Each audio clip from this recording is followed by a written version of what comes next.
Weil dem so ist, deshalb gilt das Wort eines hochdeutschen Dichters, der sagt, wo aber die Gefahr ist, wächst auch das Rettende. Rettende ist gleichsam vor 150 Jahren bei uns hier in Obermünster gewachsen durch die Mitglieder der Turner, die gesagt haben, wir wollen eine Wehr, eine Feuerwehr gründen.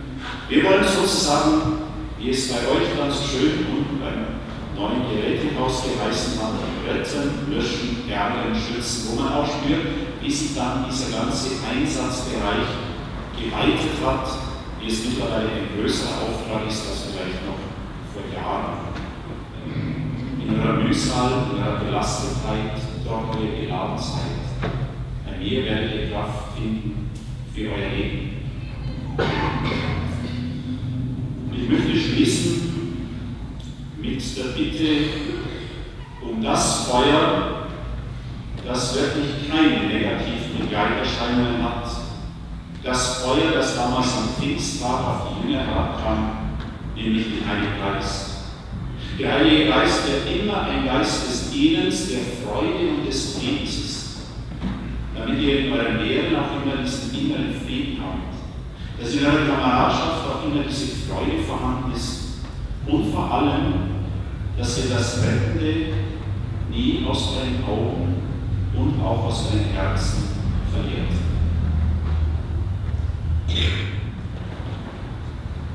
Lieber Gott, wir bitten dich, mit dem Schutzbataillon der Feuerwehren St. Florian, hilf, dass alle Teilnehmer den heutigen Tag guter Erinnerung behalten und lass ihn ein markanten Meilenstein in ihrem Feuerwehrleben sein. Heiliger St. Florian, bitte für uns. Lieber Gott, wir freuen uns über die Gründung unserer Jugendfeuerwehr und danken dir dafür. Gib den Feuerwehren auch in Zukunft Frauen und Männer mit Idealismus und der Bereitschaft, Verantwortung im Verein und Mannschaft zu übernehmen. Heiliger St. Florian,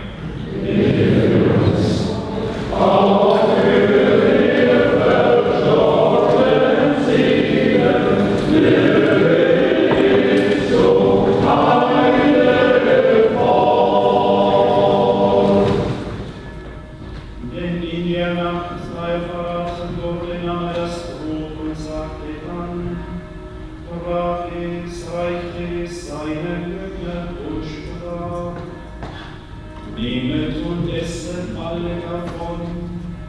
Das ist mein Leib, der für euch gegeben wird.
Also nochmal herzlichen Dank.